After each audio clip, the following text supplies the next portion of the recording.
جب اللہ نے اس کائنات کو بنایا، دیکھو جب بھی کوئی نیا ملک بنتا ہے تو ایک قانون بنتا ہے نا، دستور بنتا ہے، آئین بنتا ہے. کیا خیال ہے؟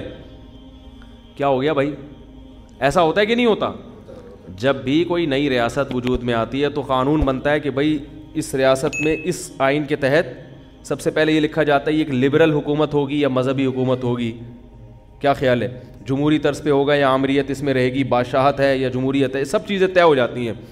تو نبی صلی اللہ علیہ وسلم نے ارشاد فرمایا کہ اول ما خلق اللہ القلم، جب اللہ نے اس کائنات کو بنایا نا تو کائنات بنانے کے بعد اب اس کے لیے آئین لکھنا تھا، اللہ نے آئین تیار کرنا تھا نا، ایک لا کہ کیا کس اصول کے تحت اس کائنات کو میں چلاؤں گا.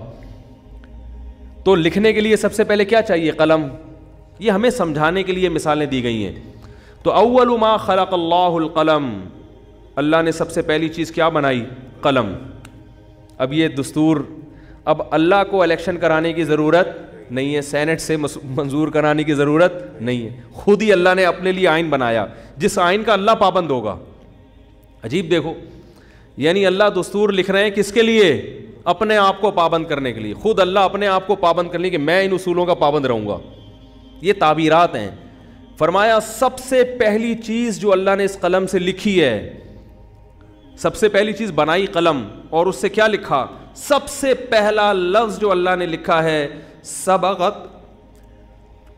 سبقت رحمتی علی غضبی، کہ میری رحمت میرے غصے پر غالب رہے گی.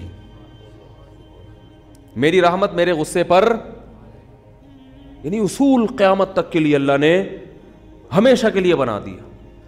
کیا مطلب؟ رحمت کی کوئی ریزن نہیں ہوگی. بات آ رہی ہے سمجھ میں؟ غالب کا مطلب یہی ہے نا بھائی، غصے کے موقع پہ غصہ آئے گا، سب کو آتا ہے، اللہ کو بھی غضب آئے گا غضب کے موقع پہ، لیکن رحمت غالب رہے گا. کیا مطلب؟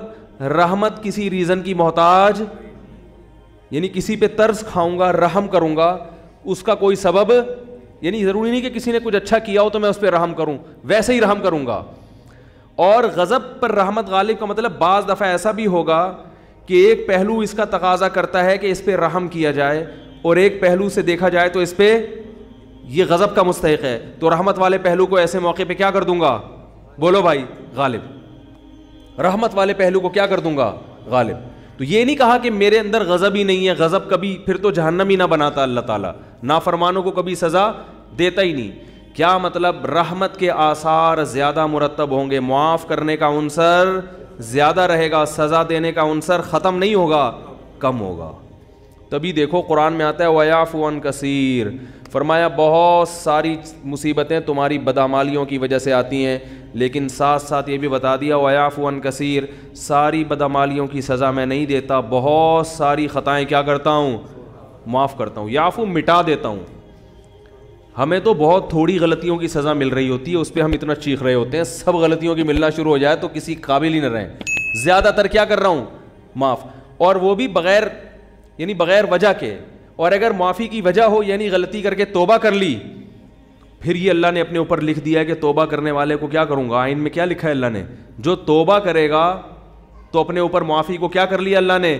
واجب. توبہ کو واجب کر لیا. 99 سال تک کوئی گناہوں میں مبتلا رہے، 99 سال میں اس کافر کو خیال آیا آج میں توبہ کر کے اسلام کی طرف آتا ہوں، آج میں گناہوں سے توبہ کرتا ہوں، تو اس کے آنے میں تو دیر ہو سکتی ہے، اللہ کے معاف کرنے میں دیر نہیں ہو سکتی. کیسے عجیب الفاظ ہیں حدیث کے. یا عبادی لو بلغت ذنوبک عنان السماء ثم استغفرونی لغفرت لکم ولا ابالی. یہ لا ابالی کے الفاظ بڑے عجیب ہیں. نبی نے فرمایا کہ اللہ تعالیٰ کہتے ہیں کہ اے میرے بندو، اگر تم گناہ کر کر کے زمین اور آسمان کے خلا کو پر کر دو، بھر دیا تم نے گناہوں سے، اب سچے دل سے توبہ کر رہے ہو، اے اللہ اب سے اپنی زندگی کیا کر رہا ہوں میں؟ توبہ کا مطلب یہ نہیں استغفار کی تسبیح ہو، یا اللہ اب جو کچھ ہو چکا معاف کر دے، آئندہ نہیں کروں گا. یہ اس جذبے سے جو توبہ کرے گا تو فرمایا معاف کر دوں گا. بس اتنا کافی ہونا چاہیے نا بھائی. بات مکمل ہو گئی. اللہ نے اصول بیان کر دیا کہ اگر زمین آسمان کے خلا کو بھر دیا گناہوں سے، توبہ کر لی تو کیا کر دوں گا؟ معاف. ختم ہو گئی. بھائی ہمیں اصول سمجھ میں آ گیا. بھائی توبہ کا دروازہ موت تک کھلا ہوا ہے, ختم. آگے اللہ کو یہ کہنے کی کیا ضرورت تھی, والا ابالی, معاف کرنے میں کسی کی پرواہ نہیں کروں, یہ کہنے کی کیا ضرورت تھی؟ بہت مشکل ہے سمجھانا بھائی. اس الفاظ کا بظاہر کوئی تک بنتا ہے بھئی اللہ کو کیا ضرورت کسی کی پرواہ کی, اور کون ہے؟ اصل بات یہ کہ ممکن ہے بہت سے نیک لوگوں کو اعتراض ہو کہ اللہ ہم 20 سال سے شروع سے ہم نیک ہیں, یہ کمبخت 90 سال تک عیاشی کرتا رہا ہے, اب آ رہا ہے, اب یہ بھی جنت میں, ہم بھی جنت میں, یہ کیا بات ہو بھائی؟ ممکن ہے فرشتوں کو اعتراض ہو, اے اللہ یہ کیا, یہ تو 2 لفظ توبہ کے تو ہر آدمی بول سکتا ہے بڑے آرام سے بیٹھے بیٹھے ہیں بھائی. مثال کے طور پر ابھی جو کیسز چل رہے ہیں مختلف ہمارے سیاستدانوں پہ, اگر وہ کہتے ہیں ہم معافی مانگتے ہیں قوم کے سامنے, قوم چھوڑے گی؟ بولے یار بھائی اتنے پیسے کھا گئے ہیں, قوم یہی بولے گی نا بھائی یہ کیا مسئلہ ہے, ایسے کیسے معاف کر دیں؟ کیا خیال ہے بھائی؟ یا کسی نے اور جرائم کیے ہوں, بہت سارے کیسز چل رہے ہوں, وہ 2 لفظ بولے معاف کر دو, تو عجیب بات ہے کہ معافی مانگنے کے لیے بھی یہ لوگ تیار نہیں ہوتے. تو لیکن اللہ کیا کہہ رہے ہیں کہ زمین اور آسمان کے خلا کو بھر دیا ہو گناہ, تھک گیا ہو گناہ کر کر کے, اور پھر مجھ سے معافی مانگے. معافی کا وہ مطلب جو میں بیان کر رہا ہوں, آئندہ نہیں کروں گا, بس اب میری زندگی بولو بھائی چینج, ختم, اب میں چینج ہو رہا ہوں.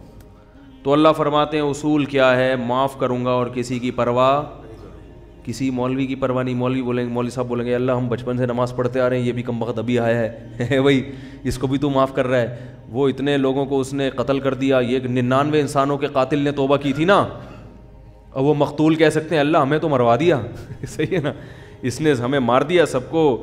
100 وہ راہب کہے گا کہ میں نے اس کو بولا تھا کہ توبہ نہیں ہو سکتی, سینچری پوری کر کے اس نے مجھے بھی قتل کر دیا. وہ حدیث میں واقعہ آتا ہے نا, لیکن 99 انسانوں کو ایک شخص نے قتل کیا, تو ایک راہب کے پاس گیا, ایک بزرگ کے پاس گیا, کہنے لگا میں نے 99 کو قتل کیا, کیا میری توبہ قبول ہو سکتی ہے؟ اس نے کہا نہیں ہو سکتی. اس نے کہا چلو پھر سینچری پوری کرو یار, 99 کا تو کوئی حساب بنتا ہی نہیں ہے, جب جانا ہی جہنم میں ہے تو کچھ کر کے تو جاؤ نا. راہب کو بھی مار دیا ٹھیک ہے نا, 100 آدمی قتل کر دیے. پھر کسی عالم کے پاس گیا, بھئی میں نے 100 انسانوں کا قتل کیا, کیا میری توبہ قبول ہو سکتی ہے؟ اس عالم نے کہا کیوں نہیں ہو سکتی بھائی, اللہ سے معافی مانگ رہے ہو, اللہ معاف کرنے والا ہے, توبہ کرو. وہ عالم تھے نا, علم تھا ان کے پاس, ان کو پتا تھا کہ اگر میں نے بول دیا تو 101 ہو جائیں گے کیا ہو جائیں گے؟ 101 ہو جائیں گے. اور یہ بھی اللہ سے بھی ڈر تھا ان کو. تو فرمایا اللہ ابالی, اللہ کہتے ہیں مجھے کسی کی پرواہ نہیں ہے, کیونکہ یغفر لمن یشاء, میں کوئی جمہوری طرز کا حاکم نہیں ہوں کہ الیکشن سے مجھے سلیکٹ کیا ہو, مجھے مخلوق کے سامنے جواب دینا ہو کہ بھائی کیوں, اصل میں اس کی وجہ یہ تھی کہ دیکھو نا ایکچولی اگر ہم اس طرح سے معافی کا آپشن نہ رکھیں تو پھر تو کوئی توبہ کرے گا ہی نہیں, اس لیے ایکچولی اس میں نہ اللہ فرماتے ہیں مجھے اس کی ضرورت نہیں ہے, میں خدا ہوں, تمہارے مشورے سے میں خدا نہیں بنا, ٹھیک ہے نا. تو میں نے شروع میں لکھ دیا تھا کہ میری رحمت میرے غصے پہ غالب. یہ تمہاری اسمبلی نہیں ہے کہ ہر تھوڑے دن میں آئین چینج ہو رہا ہے. 73 کے آئین کے تناظر میں کچھ اور تھا اور 75 کے آئین کے تناظر میں, تو یہ اسمبلی تھوڑی ہے. میں نے شروع میں یہ بات لکھ دی تھی میری رحمت میرے غصے پہ غالب. تو جب تک یہ قتل کر رہا تھا میرا غصہ تھا, اب چونکہ میری طرف آ رہا ہے تو رحمت و غصے کو کچل کے فنا کر دے گی, رحمت غالب آئے گی, کیونکہ یہ لکھ دیا ہے میں نے آئین میں. سب سے پہلے میں نے قلم بنا کے جو چیز سب سے پہلے لکھی تھی, جو سب سے پہلے منظور ہوا قانون, اسی کو میں اگر خلاف ورزی شروع کر دوں تو یہ کیسی بات ہوئی؟ تو لا ابالی, کسی کی پرواہ نہیں کروں. تو لیکن یاد رکھو توبہ کا دروازہ تو کھلا ہوا ہے, لیکن توبہ کی توفیق بسا اوقات سلب ہو جاتی ہے گناہ کر کر کے. توبہ میں تاخیر نہ کیا کرو اس چکر میں کہ ہم بھی جب 99 کے ہو جائیں گے تو ہم بھی توبہ کر لیں گے, کیونکہ 99 تک پہنچنے کا یقین نہیں ہے, کچھ پتہ نہیں کب موت آ جائے. اور دوسری بات یہ کہ ضروری نہیں کہ ہمیشہ توبہ کا جذبہ بھی پیدا ہو. ابھی اگر جذبہ ہے, یہ جذبہ ضروری نہیں کہ برقرار رہے. لوگ ایمان کے ڈاکے دار بیٹھے ہوئے ہیں جو آپ کا ایمان سلب کر لیں گے, آپ کو توبہ کی اہمیت ہی دل سے ختم ہو جائے گی. بعض دفعہ دل گناہوں میں اتنا مست ہو جاتا ہے کہ انسان توبہ کا تصور ہی, تبھی بوڑھوں میں توبہ کا ریشو کم ہوتا ہے, جوانوں میں زیادہ ہوتا ہے. یقین نہ آئے تو دیکھ لو سروے کر کے, بوڑھے لوگ اسلام کم قبول کرتے ہیں, جوانوں میں اسلام قبول کرنے کا ریشو زیادہ ہے. حالانکہ جوانی میں جو غیر مسلم اسلام لا رہا ہے اس کی عیاشیاں چھوٹ رہی ہیں, کیا خیال ہے؟ بوڑھے کے لیے تو اسلام آسان ہے نا بھائی. جو کفر کی حالت میں آپ نے عیاشیاں کی, بڑھاپے میں تو اب وہ عیاشیاں نہیں ہو سکتی. اب اسلام لانے میں کیا جا رہا ہے, صرف کلمہ پڑھو, پھر بھی نہیں پڑھتے ہو. بڑھاپے میں اسلام لانا آسان ہے مگر اسلام لانے کا ریشو کم ہے. اس سے پتہ چلتا ہے دیکھنے میں آسان ہے, حقیقت میں آسان نہیں ہے, کیونکہ قوت فیصلہ ختم ہو جاتی ہے. جوانی میں عیاشی آسان ہے مگر توبہ بھی بظاہر مشکل ہے, مگر حقیقت میں کیا ہے, آسان. اس کی ایک سائنٹیفک لاجک بھی ہے. وہ لاجک یہ ہے کہ انسان جب جوان ہوتا ہے تو گناہ کی طرف جیسے اس کی رغبت بہت زیادہ ہوتی ہے, اس کی بریکیں بھی اسی حساب سے مضبوط ہوتی ہیں. دیکھو نئی گاڑی کا ایکسیلیٹر جیسے تیز ہوگا نا, بریکیں بھی کیا ہوں گی,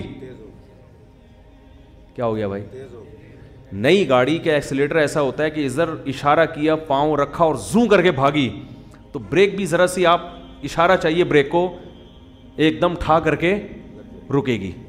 کیا خیال ہے, الٹ جائے گی مگر چلے گی نہیں آگے. اعصاب مضبوط ہوتے ہیں انسان کے جوانی میں. جیسے رغبت ہو رہی ہے نا گناہ کی طرف, تو اگر وہ برداشت کر کے بچنا چاہے گا ایسے ہی بریکیں بھی کیا ہوں گی, بولو بھائی, مضبوط. اور پرانی گاڑی میں کیا ہوتا ہے, پورا ایکسیلیٹر پہ پاؤں رکھ کے کھڑے ہو جاؤ, پھر وہ ڈک ڈک ڈک کر کے چلے گی آگے, جس طرف آپ جانا چاہ رہے ہو ادھر جائے گی, سوچے گی پہلے جانا ہے کہ نہیں جانا ہے بھائی, جائے گی, ٹک ٹک ٹک ٹک ٹک آواز آئے گی, شور زیادہ مچائے گی, کام کم کرے گی. شور بہت مچائے گی, ہاں ہاں آوازیں آ رہی ہیں, آدمی کہے گا پتہ نہیں شاید میں نائٹ رائڈر میں بیٹھا ہوا ہوں. پھر وہ اتنی آرام سے پک اپ پکڑے گی, پھر جب آپ نے بریک لگائی 5-10 کو بھیڑتے ہوئے 25-30 تو بندے مارے گی آگے جا کے. میں نے ایک دفعہ پرانی گاڑی خریدی تو مجھے پہلے تجربہ نہیں تھا کہ کس طرح سے ٹوپیاں کرائی جاتی ہیں, تو وہ میں نے کہا چلو ہاتھ صاف کرنے کے لیے اچھی ہے. تو میں جب وہ ڈرائیور جو بیچ رہے تھے نا گاڑی, ان کے ساتھ سائڈ پہ بیٹھا, اچھا میں گاڑی چلانے کے لیے بیٹھا, میں نے کہا چیک کروں, تو ایکسیلیٹر کا یہی حال تھا جو میں نے آپ کو بتایا. انہوں نے زمین آسمان کے قلابیں ملا دیے گاڑی کی تعریف. یہ گاڑی 78 کروڑا ہے, 78 کروڑا جو ہے نا, ساری ٹیکسیوں میں یہی چل رہی ہے, 78 کروڑا نام تھا بھائی, 78 کروڑا کا. ہم نے کہا چلو یار میں 75 کا ہوں تو 78 کی پھر بھی ہم سے تو نہیں ہے. تو ہم نے کہا ہاتھ صاف کرنے کے لیے اچھی ہے. اب ہم جب بیٹھے تو اس میں عجیب عجیب چیزیں آ رہی ہیں. تو میں نے جب سب سے زیادہ جب مجھے دھچکا لگا نا, بریک لگائی تو نہیں لگی. تو انہوں نے کہا اس کی بریک 3-4 دفعہ لگائیں گے تو لگے گی. 3-4 دفعہ لگائیں گے تو لگے گی.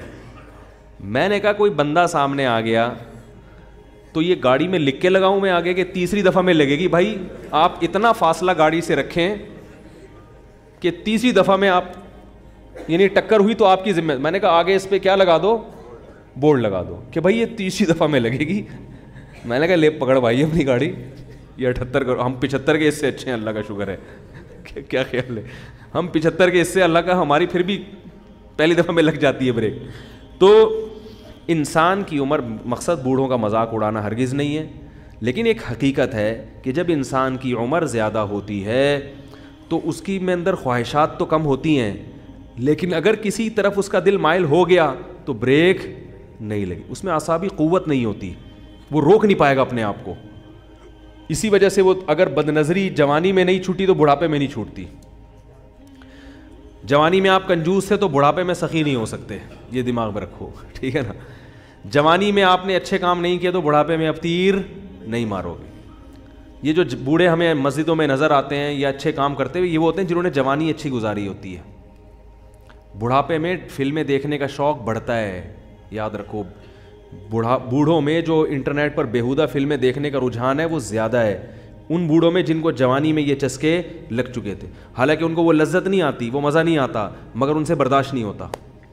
جس نے جوانی میں کنٹرول کر کے چھوڑ دی, بڑھاپا اچھا گزرے گا اس کا. تو بریک جو ہے نا, جیسے آپ کا ایکسیلیٹر تیز ہے تو بریکیں بھی ابھی کیا ہیں, مضبوط ہیں. تو یاد رکھو, اسی طرح غیر مسلم وہ اس کو عیاشی نظر آتی ہے کفر میں, لیکن اسلام لانے والے بھی کیا ہوتے ہیں, جوان ہی ہوتے ہیں زیادہ تر. جوانوں کو عیاشی بھی, لیکن وہ چھوڑ دیتے ہیں, برداشت کرتے ہیں سب کچھ. بڑھاپے میں اسلام بہت آسان ہے, مگر بوڑھوں میں اسلام کا ریشو ختم تو نہیں ہے لیکن بہت کم ہے. وہ نہیں آتے, وہ کہتے ہیں چھوڑو یار ایک زندگی گزارنے بس. حالانکہ ان کو پتہ ہے کہ ہم غلط مذہب پہ تھے, کیا جا رہا ہے کلمہ پڑھنے میں بھائی؟ اب آپ کو تو اب ساری زندگی نماز کا بھی نہیں ہم کہیں گے, حج بھی اب اس بڑھاپے میں فرض نہیں ہوگا, کچھ بھی نہیں کرنا ہے, ایک کلمہ پڑھنا ہے, 5 ٹائم نمازیں شروع کر دینی ہے. رمضان کے روزوں میں بھی رعایت ہو گئی ہے کہ جو بہت زیادہ بوڑھا ہو وہ فدیہ بھی دے سکتا ہے. کچھ بھی نہیں کرنا, کلمہ پڑھنا ہے اور اسی گھر میں رہ لو. یہ تھوڑی کہہ رہے خاندان کو چھوڑ کے جاؤ, لیکن ایک کلمہ زبان سے نہیں نکلے, وہ قوت فیصلہ ختم ہو گئی, کانفیڈنس ختم ہو گیا, وہ ذرا سی بھی مخالفت برداشت کرنے کی صلاحیت نہیں رہی. تو اس لیے اس امید پر کہ اللہ 99 سال میں توبہ قبول کرتا ہے, 99 کا انتظار مت کرو. اور ایک بات یہ بھی رکھو کہ توبہ تو قبول ہوگی مگر وہ مقام نہیں ملے گا جو اس شخص کا ہے جو شروع سے دین پہ چلتا آ رہا ہے. سمجھ میں آ رہی ہے بات؟ جو شروع سے دین, کیونکہ وہ کئی سال سے نماز پر ہے تو وہ اتنا آگے جا چکا ہے کہ اب آپ نے ٹریک چینج کر تو دیا, جہنم والا ٹریک نہیں اب جنت والا ہے, لیکن وہ بہت آگے جا چکا ہے اور آپ اس سے بہت پیچھے ہو, بہت پیچھے ہو. وہاں تک اب وہ نکل گئے آگے. تبھی قرآن میں آتا ہے والسابقون السابقون اولئک المقربون. کچھ لوگ اہل جنت میں سے ہوں گے اور کچھ سابقین میں سے ہوں گے جو جنت میں بھی بہت آگے جا چکے ہوں گے. تو اسی وجہ سے نبی نے فرمایا نا, قیامت کے دن اللہ 7 آدمیوں کو عرش کے سائے میں جگہ دے گا. ان میں ایک وہ بھی ہے شاب نشا فی عبادت اللہ عز وجل, جس نے جوانی میں اللہ کی اطاعت کی ہو. تو توبہ تو سب کی قبول ہے, 99 سال میں بھی جاؤ گے جنت میں, جہنم میں نہیں جاؤ گے, لیکن درجات میں بہت زیادہ بولو بھائی فرق ہوگا. اس لیے میں نے اکثر دیندار دیکھے ہیں, ایک ہم بچپن کی بات کر رہا ہوں کہ 25-26 سال کی عمر میں ہمارے, میں تو چھوٹا تھا اس وقت, وہ ان کی عمر 25 سال تھی, انہوں نے توبہ کی, دین پر آ گئے, اب تک قائم ہے الحمدللہ. ان کو افسوس ہوتا تھا کہ میں نے جو 10 سال کی عمر ضائع کی اس کی کسی طرح تلافی ہو جائے. صرف 10 سال ان کے ضائع ہوئے تھے, 15 سے لے کے 25, بالغ ہو جاتا ہے نا انسان 15 میں. اس 10 سال پہ ان کو کیا ہوتی تھی؟ ندامت. تو یہ سچی توبہ کی علامت ہوتی ہے کہ انسان کو پچھلے پر ندامت ہو کہ یار وہ ٹائم بھی نکل گیا ہاتھ سے, کہاں تک پہنچ چکے ہوتے. میں نے کہا یہ سچی توبہ کی علامت ہے. میں نے کہا اس کی تلافی اب یہ ہو سکتی ہے کہ جو 10 سال ایک نارمل آدمی جتنی عبادت کرتا ہے, آپ اگلے 10 میں اس سے ڈبل کر لو. کیا خیال ہے بھائی؟ یہی ہو سکتا ہے. جیسے گلوکار نے توبہ کی تھی نا, واقعہ میں اکثر سناتا ہوں, زندگی گانوں میں گزاری. تو ہمارے حضرت کے پاس آئے تھے, ان کا انتقال ہو گیا, تو انہوں نے حضرت سے کہا کہ میں نے زندگی گانوں میں گزاری, گانے گاتا رہا میں, اچھی آواز تھی میری, تو اب مجھے خیال ہوا کہ توبہ تو اللہ نے قبول کر لی, اب جنت کے ٹریک پر تو انشاءاللہ چل پڑے, لیکن پچھلی کی تلافی بھی ہونی چاہیے. تو میں نے 10-15 سال ضائع کیے. تو اب ان کے ذہن میں یہی آیا کہ یہ اچھی آواز میں تلاوت میں لگاؤں. اب کیا خیال ہے؟ تو اس طرح کے جو لوگ تلافی کرتے ہیں, اولئک یبدل اللہ سیئاتہم حسنات, قرآن کہتے ہیں اللہ ان کی گناہوں کو نیکیوں میں تبدیل کر دیتے, تو ان کی تلافی ہوتی ہے, یہ بھی اسی مقام تک پہنچ جاتے ہیں. تو پھر کچھ ایسا کرنا پڑتا ہے. نہیں تو چلو جنت میں مل گئی, بڑی بات ہے یار, 99 سال میں اتنی بدماشی اللہ معاف کر دے, وہ درجات نہ ملے, جنت چھوٹا سا کھانچا بھی مل گیا جنت کا, اور کیا, ایک آدھ حور بھی مل گئی, کیا خیال ہے؟ ایک آدھ حور بھی مل گئی تو بھی سستا سودا نہیں ہے, بہت اچھا سودا ہے یہ. تو اللہ تعالیٰ ہم سب کو اپنی رحمت کا مستحق بنائے. یہ جو بات تھی ادھوری رہ گئی ہے کہ جب اللہ رحمت ہے اس میں اتنی, تو ہمیں ڈراتا کیوں ہے؟ تو اصل میں اللہ اپنے آپ سے نہیں ڈراتا, اپنی نافرمانی سے ڈراتا ہے کہ جو اتنا رحیم ہے, اتنا کریم ہے, وہ معاف کرے گا, لیکن ہر چیز کی ایک لمٹ ہوتی ہے. اس لمٹ سے آگے کراس کرو گے تو پھر اس کا غضب جوش, کیونکہ غضب ختم نہیں ہوا ہے اس میں, اس لیے اللہ ڈرا رہا ہے کہ اللہ کی نافرمانی سے ڈرو. یخشون ربہم بالغیب, جو اپنے رب سے بغیر دیکھے ڈرتے ہیں. کیا مطلب؟ رب کی نافرمانی سے ڈرتے ہیں, گناہ سے ڈرتے ہیں. تو ہمیں رب سے محبت کرنے کا حکم ہے, ڈرنا ہے رب کی نافرمانی سے. سمجھے؟ یعنی اللہ نافرمانی پہ سزا دیتا ہے, تو رب سے تو محبت کی جاتی ہے, اللہ کے قرب حاصل کیا جاتا ہے. تبھی اہل اللہ کو نمازوں میں مزہ آتا ہے, کیونکہ وہ اللہ سے قریب ہو جاتے ہیں نا نماز میں, تلاوت میں مزہ آتا ہے ان کو. تو ہمیں اللہ سے محبت کا حکم ہے, لیکن ڈرنا وہاں ہے جہاں اللہ کی نافرمانی ہو رہی ہے. اللہ تعالیٰ سے دعا ہے اللہ تعالیٰ سمجھنے کی, عمل کی توفیق عطا فرمائے. جلدی جلدی سوالات ہیں, یہ نمٹا دوں میں. ہمارے خاندان میں بہت بڑا مسئلہ ہے. بھائی یہ میرا اسٹائل اسی طرح سوال پڑھنے کا, میں اسٹائل چینج نہیں کر سکتا. لوگ کہتے ہیں پتہ نہیں کون سے اسٹائل سے سوال پڑھتے ہو. چاچا اور ماموں کے یہاں کوئی مسئلہ ہو جائے تو میری والدہ کہتی ہیں رات کو, والدہ کہہ رہی ہیں کہ اپنی بیوی کو چھوڑ دو, ان کے گھر میں ان کے خلاف ہو گئی, والدہ نے مجھ سے کہا اور میں, شاید پھر والدہ کہتے ہیں تو وہ اپنا حق نہیں, آپ صاحب پتہ نہیں یار کیا کر. بھائی اماں اگر کہہ رہی ہیں بیوی کو چھوڑ دو تو کسی کے سامنے پورے حالات رکھیں کہ کیوں چھوڑ دو, کیا بیوی میں کیا ٹیکنیکل فالٹ کیا ہے, سمجھ رہے ہو نا. اماں کو بولیں اماں اگر ہماری بہن کسی کے گھر میں جائے اور آپ کی بیٹی کی ساس کہے آپ کے داماد کو کہ بیٹی کو چھوڑ دو, تو آپ یہ کہیں گی کہ اماں ابا کے حقوق پر بیان کریں گی, آپ بولیں گے کیوں چھوڑ دو. تو دوسروں کے لیے جو پسند کرتے ہو وہی چھوڑنا چھاڑنا آسان نہیں ہے, اس کے بہت زیادہ نقصانات ہوتے ہیں. طلاق تو ایک انتہائی آخری آپشن ہے کہ جب خودکشی کی نوبت آ رہی ہو, ڈپریشن کے مریض بن رہے ہوں, ایسی صورت میں ہے طلاق. تو ورنہ اگر زیادہ نہیں بن رہی تو الگ رکھنا چاہیے بیوی کو ماں سے. ایک واقعہ ہے کہ صحابی قیصر بادشاہ کے پاس گئے تھے تو اس سے 3 تصاویر نکال کر دکھائیں. پوچھا تھا کہ کس کی تصویر ہے. صحابی نے فرمایا تھا کہ ان میں ایک آپ صلی اللہ علیہ وسلم کی, حضرت عمر کی, حضرت ابوبکر کی. میرے علم میں ایسا واقعہ کوئی نہیں ہے. تصویر تو صحابہ نہیں استعمال کرتے تھے. کیا نماز میں قرآن سے دیکھ کر تلاوت کرنا ٹھیک ہے؟ نہیں, صحیح نہیں ہے. جنت میں جو بھی مر جائے گا شادی شدہ اسے اس کی بیوی ملے گی, حوروں کی سردار. کنواروں کو کیا ملے گا؟ کنواری لڑکی کو اللہ کسی سے نکاح کرا دیں گے. اللہ کے ہاں آدمیوں کی کمی, جنت میں بھی کافی لوگ جائیں گے, وہ 4 آدمی کے علاوہ بھی لوگ جائیں گے. صحیح ہے نا, بہت سے لوگ جائیں گے جنت میں. چلو تو قرآن کہتا ہے ثلۃ من الاولین و ثلۃ من الآخرین. بہت سے لوگ پچھلے لوگوں میں سے, صحابہ تابعین میں سے ہوں گے, اور بہت سے آخرین میں سے بھی ہوں گے. تو بہت سے لوگ جنت میں جائیں گے انشاءاللہ. ابھی اچھے لوگ مارکیٹ میں شارٹ تو ہوئے, ختم نہیں ہوئے. صحیح ہے نا. تو جو یوٹیوب پہ جس قسم کے فرقہ وارانہ کلپ آ رہے ہیں اس سے تو لگتا ہے 4 آدمی کے سوا سب مشرک ہیں, سب کافر ہیں, سب گمراہ ہیں, کسی کے سب ہی ایسے ہی ہیں. تو قرآن سے پتہ چلتا ہے کہ ہاں جو سابقین ہیں نا, جو اعلیٰ جنتوں میں, وہ قرآن کہہ رہا ہے ثلۃ من الاولین. بہت سے پچھلوں میں, صحابہ تابعین میں تو بہت ہوں گے, لیکن آخری زمانے میں آنے والے لوگ ان میں بہت تھوڑے ہوں گے. جو سابقین میں بہت آگے بڑھنے کی کوشش کرتے ہیں وہ شارٹ ہوں گے. شارٹ تو وہ بھی ہیں لیکن وہ بہت زیادہ شارٹ ہوں گے. اگر کوئی عشاء پڑھ کے بڑے بغیر سو جائے, پھر آدھی رات کو آنکھ کھلے تو عشاء کے بعد بغیر دوبارہ سوئے تہجد پڑھ سکتے ہیں؟ عشاء پڑھے بغیر سونا مکروہ ہے, بری بات ہے. اور آدھی رات تک عشاء کو مؤخر کرنا, آدھی رات کے بعد, یہ بھی مکروہ ہے. اس لیے عشاء آدھی رات سے بہرحال, بلکہ 1/3 رات تک عشاء لازمی پڑھ لیا کریں. اور تہجد عشاء کے بعد ہی ہوتی ہے, عشاء سے پہلے نہیں ہوتی. تہجد کے لیے سونا ضروری نہیں ہے, سوئے بغیر بھی ہو سکتی ہے, مگر سنت طریقہ یہ ہے کہ پہلے نیند کی جائے پھر تہجد پڑھی جائے. سمجھ رہے ہیں کہ نہیں؟ سنت طریقہ ہے. بغیر سوئے تہجد ہو تو جائے گی مگر وہ ثواب نہیں ملے گا جو سونے کے بعد اٹھنے پر ہے. میزان بینک میں نوکری کے سلسلے میں عرض فرما دیں جائز ہے یا ناجائز ہے؟ گھر والوں اور دوست احباب کو کس طرح مطمئن کیا جائے اسلامی بینکنگ کی طرح؟ بھائی جائز ہے. مطمئن کرنے کے لیے 1 سال کا پورا کورس کریں جو ہم نے پورا میزان بینک میں ریسرچ کی ہے, تحقیق کی ہے. اگر ممکن ہو تو آپ اپنے واسطے میری جاب کروا دیں. بھائی میں اس قسم کے تعلقات نہیں رکھتا.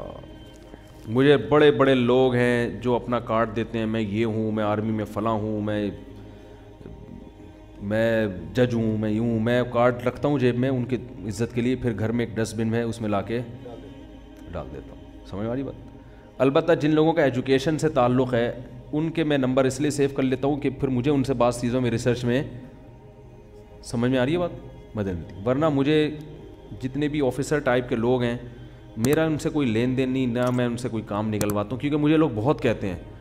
اب تو یہاں تک وہ ایک آفیسر آئے, وہ کہیں وہ ان کو نکال دیا تھا جاب سے, آرمی سے, تو وہ مجھے کہہ رہے ہیں کہ آپ کے آرمی میں تعلقات ہیں, آپ مجھے دوبارہ. میں نے کہا اتنے تعلقات, لوگ دیکھتے ہیں کسی بریگیڈی کے ساتھ بیٹھے ہوئے کھانا کھا رہے ہو, سمجھتے ہیں کہ آپس میں بہت اچھے دیرینہ تعلقات ہیں. ایسا نہیں ہے. ماں طلاق یافتہ, ان کے پاس کافی پیسے ہیں پر وہ اپنے بھائی پر کافی زور دے رہی ہیں کہ میرے بچوں کے عقیقہ کریں, اور بھائی کے پاس اپنے پیسے نہیں ہیں. اس بارے میں بھائی عقیقہ فرض واجب نہیں ہے, مستحب عمل ہے. پیسے نہیں ہیں تو نہ کریں. سمجھ رہے ہیں؟ بچہ پیدا ہونے پہ اتنے خرچے ہو رہے ہیں آج کل, تو عقیقے کے اگر پیسے نہیں ہیں تو کیا خیال ہے بھائی؟ نہیں کریں. اور اگر پیسے ہیں تو ویسے تو افضل ہے کہ لڑکے کے 2 بکرے, لڑکی کا 1 بکرا, کیونکہ بعض ائمہ کے نزدیک, خاص طور پر امام ابو حنیفہ رحمہ اللہ تعالیٰ کے نزدیک, عقیقہ جو ہے یہ قربانی, جب بقرعید کی قربانی سے پہلے کا ہے, جب بقرعید کی قربانی واجب ہوئی تھی تو امام ابو حنیفہ کی رائے ہے کہ عقیقہ منسوخ ہو گیا تھا، اور صاحبین کی رائے ہے کہ منسوخ نہیں ہوا. تو اس لیے احناف کے پاس دونوں قول ملتے ہیں اس میں. امام حنیفہ کی رائے میں عقیقہ یہ بقرعید کی قربانی سے پہلے ہے، لیکن صاحبین کے نزدیک اور جمہور کے نزدیک نہیں، بقرعید کے بعد بھی ہے. تو اس لیے کرنا چاہیں تو بھی ٹھیک ہے، نہیں کرنا چاہیں، اور خاص طور پہ قرضے لے لے کے کرنا، پیسے ہیں نہیں، یہ پھر مناسب نہیں ہے. اگر اللہ نے کھلا کھاتا دیا ہے ٹھیک ہے، بکرے کی بیٹے کی خوشی میں 2 بکرے اور بیٹی میں بکرے نہیں ہوتے 2 دمبے بھی کر سکتے ہو. لوگ بکرا ہی ضروری سمجھتے ہیں، گائے بھی کر سکتے ہو. کیا خیال ہے بھائی؟ ایک چھوٹے سا بچڑا لے آؤ، کٹا نہیں ہوتا، بھینس کے کٹے بڑے ٹائٹ ہوتے ہیں، تو وہ ایک کٹا لے آؤ، 7 حصے ہو جائیں گے اس میں. اچھا، عقیقے میں جانور کا 2 دانت کا ہونا بھی ضروری نہیں ہے، سمجھ رہے ہیں؟ عقیقے کی وہ شرطیں نہیں ہیں جو قربانی کے جانور کی شرطیں ہیں.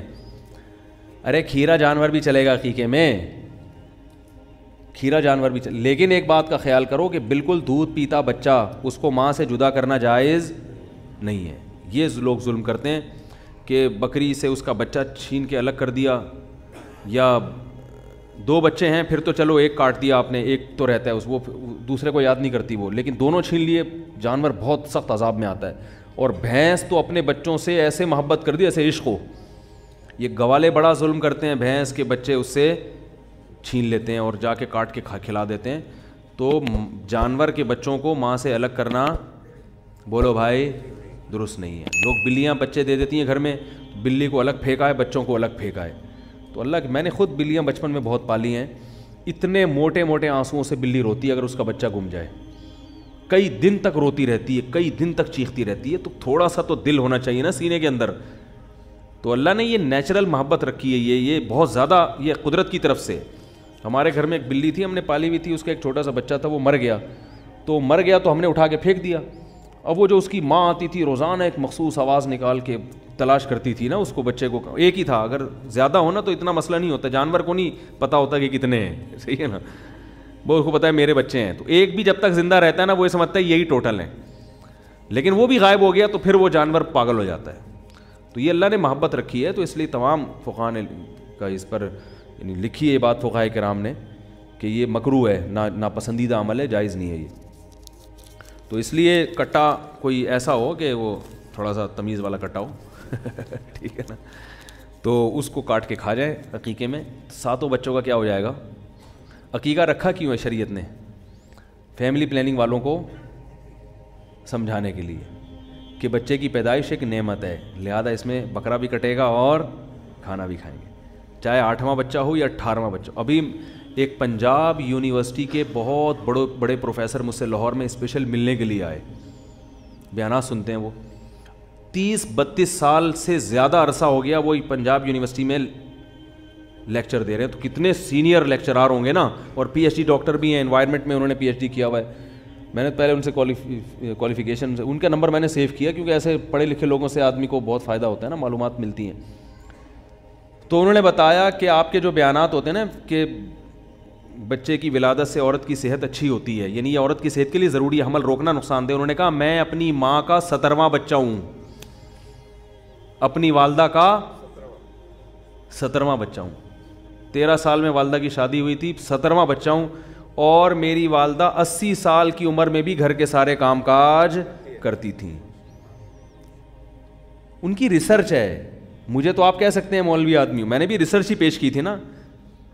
تو یہ گراؤنڈ ریئلٹی ہے جو میں یہاں بیٹھ کے بیان کر رہا ہوں. نسل روکنے سے عورت کی صحت خراب ہوتی ہے. عورت کو اللہ نے ایک بہت سارے کاموں میں ایک کام یہ بھی ہے کہ وہ نسل بڑھائے، تو اس فطرت کی تکمیل کرے گی. وقتی نقصان ضرور ہوتا ہے، جیسے میں نے اس کی مثال دی تھی نا، آپ جاگنگ کر رہے ہوں تو آپ ہوا ایک دم سانس پھول جائے گا اور کمزوری بھی آئے گی، چکر بھی آ سکتے ہیں. اب اس چکر کو، کمزوری کو دیکھ کر کوئی یہ کہے کہ جاگنگ کرنا صحت کے لیے نقصان دہ ہے، تو پاگل ہے وہ. بھائی یہ تو وقتی طور پر ہوگی، اب کھاؤ پیو صحت مند ہو جاؤ گے. کوئی آدمی جم خانے سے آیا اور آ کے پڑ گیا، جم میں اس نے ڈنڈ پیلے تھے، ورزش کی تھی، وہ آپ کو یہ ہوتا ہے جم جانے سے اٹھا نہیں جا رہا اس کمبخت سے تو اپنے گھٹنوں سے. تو بھائی اب خوراک کھاؤ، آرام کرو تو ریکوری ہوگی تو پہلے سے زیادہ. تو اسی طرح عورت کی اچھی خاصی انرجی سرو ہوتی ہے بچے کی ولادت میں. وقتی طور پر بہت نقصان ہوتا ہے اس کو، وقتی ہوتا ہے، پھر وہ کھائے گی، خوراک ملے گی اس کو، تو پھر وہ پہلے سے زیادہ صحت اچھی ہوگی اس کی، موٹاپا نہیں آئے گا، بہت سارے فائدے ہیں. عمریں لمبی ہوتی ہیں. پہلے یہ دادیوں نانیوں کی عمریں لمبی ہوتی تھیں لوگ کہتے ہیں خوراک پہلے اچھی تھی, اب بھائی خوراک اچھی کھا لو, کس نے کہا ہے کہ گندی خوراکیں کھاؤ؟ آج بھی اچھی خوراکیں ملتی ہیں, جاؤ کھاؤ آپ بیٹھ کے. کس نے کہا ہے پیزا برگر کھاؤ؟ پیزا برگر کھاؤ گے تو کچھ بھی کر لو, نسل روکو یا نہیں روکو, آپ کی صحت برباد. اللہ نے جو چیز پیدا کی ہے نا, جو بھی چیز قدرت نے, اس کے اندر ایک سائن رکھا ہوا ہے, ایک علامت ہے. دیکھو اخروٹ دماغ کے لیے بہت مفید ہے یا نہیں؟ کسی بھی ڈاکٹر سے پوچھو, کسی بھی حکیم سے پوچھو, اخروٹ دماغ کے لیے, یعنی ڈرائی فروٹ میں اخروٹ سے بہتر دماغ کے لیے کوئی چیز نہیں ہے. پوری دماغ جیسی شکل اللہ نے اس کی بنائی ہے. کیوں؟ سائنسی نے اب ترقی کی ہے, تو یہ ہزاروں سال پہلے قدرت نے اخروٹ کی شکل ایسی بنا دی کہ اس میں میسج دے دیا کہ یہ بالکل کیا ہے, دماغ ہے, تو دماغ کو صحیح کرنا ہے تو یہ کھا لو. نہیں آ رہی بات میرا خیال ہے. یہ قدرت نے نا کچھ سائن علامتیں رکھی ہوئی ہیں بہت ساری چیزوں میں. اخروٹ کھوپڑی ہوتی ہے بالکل, اور اندر سے بالکل ایسے رکھا ہوا ہوتا ہے یوں کر کے, دو مغز جیسے انسان میں 2 مغز ہوتے ہیں نا, ایسے بالکل ایسے ہوتے, اور اس میں لائنیں بھی, نسیں بھی نظر آئیں گی دماغ جیسی. دماغ کے لیے بہترین. بادام آنکھوں کے لیے اچھا ہے, بالکل آنکھ کی شکل کا ہوتا ہے. یہ جو آپ کا لوبیا ہے یہ کڈنی ہے, شکل کیسی ہے اس کی؟ بالکل گردہ ہوتا ہے, گردوں کے لیے اچھی چیز ہے. تو بہت ساری چیزیں ایسی ہیں. تو میں کہتا ہوں یہ جو پیزا ہے نا, یہ برگر کی طرح ہوتا ہے. تو کھاؤ گے تو کیا بن جاؤ گے؟ برگر بن جاؤ گے. آپ کو اچھا موٹے تازے ہو جائیں گے تو برگر کی طرح تو ہوگے, کوئی پچکائے گا تو پچک بھی آسانی سے جاؤ گے. پیزا موٹا تو ہوتا ہے مگر پچکا ہوا ہوتا ہے, دباؤ گے تو کیا ہوگا؟ برگر بھی یوں کرو گے, روٹی کو دباؤ تو روٹی کو دبتی نہیں ہے, چبانا پڑتا ہے تمیز سے. سمجھے؟ جس کے دانت نہیں ہے وہ روٹی کھا نہیں سکتا, برگر کھا لے گا چائے میں ڈبو کے, کیونکہ ڈبو کے کھانے کا اپنا مزہ ہے. وہ سنا ہے نا لطیفہ, بہت لوگ پرانا ہو گیا, جلدی سے سنا دوں آپ فریش ہو جائیں گے. وہ ایک آدمی کسی کے یہاں رشتہ, بیان ختم ہو گیا, جو جانا چاہیں جا سکتے ہیں. ایک آدمی کسی کے گھر میں رشتہ لینے کے لیے گیا, تو وہ لڑکی کے ابا نے نا, جو لڑکا آیا تھا رشتہ لینے کے لیے, اس کے سامنے چائے اور بسکٹ رکھ دیے. اب وہ لڑکا وہ ڈبو کے کھا رہا ہے نا, تو لڑکی کے والد نے بولا کیا ہے, اس کو تو تمیز نہیں ہے کھانے کی, تو انکار کر دیا رشتے کا. اب لڑکے کو بڑی شرمندگی بھی, بہت افسوس ہوا یار یہ کیا ہو گیا, اور پتہ بھی تھا کہ کیوں انکار کیا. تو باہر نکل کے لڑکی کے ابا سے کہتے ہیں رشتے کا آپ نے انکار کر دیا, افسوس تو بہت ہوا مگر ڈبو کے کھانے کا اپنا ہی مزہ ہے. ڈبو کے کھانے کا اپنا ہی مزہ ہے, وہ تھوڑی چھوڑیں گے ہم. اور حقیقت ایسے ہے, حقیقت ہے, چائے بسکٹ رکھے ہو نا, میرا اپنی ظاہر بھی ہے کہ ڈبو کے کھانے کا شرم تو آ رہی ہوتی ہے انسان کو, لیکن جو مزہ آتا ہے ڈبو کے کھانے میں, وہ بغیر پاپے جتنا ڈبو کے کھانے میں مزہ آتا ہے. تو بسکٹ ہو کوئی بھی چیز ہو, ڈبو کے کھانے کا بہرحال اپنا مزہ ہے. تو اب کوئی بھی, میں کہیں جاتا ہوں نا, کوئی لوگ چائے بسکٹ رکھ دیتے ہیں زبردستی کہ کھا وہ لو, تو پھر میں ڈبو کے ہی کھاتا ہوں, اور میں بولتا ہوں بھائی ڈبو کے کھانے کا اپنا مزہ ہے. آپ کو لگے گا مفتی صاحب کیا کر رہے ہیں, بھائی ہم آپ کی وجہ سے مزہ تھوڑی چھوڑ سکتے ہیں. تو برگر جو ہے نا, برگر ڈبو کے کھاؤ یا بغیر ڈبو کے کھاؤ, جیسے بھی کھاؤ گے کیا بن جاؤ گے؟ برگر جیسے بن جاؤ گے. تو روٹی کھایا کرو, صحیح ہے, ڈبل روٹی نہیں کھایا کرو. اللہ تعالیٰ سمجھنے کی عمل کی توفیق عطا فرمائے. سبحانک اللہم و بحمدک نشہد ان لا الہ الا انت نستغفرک و نتوب الیک.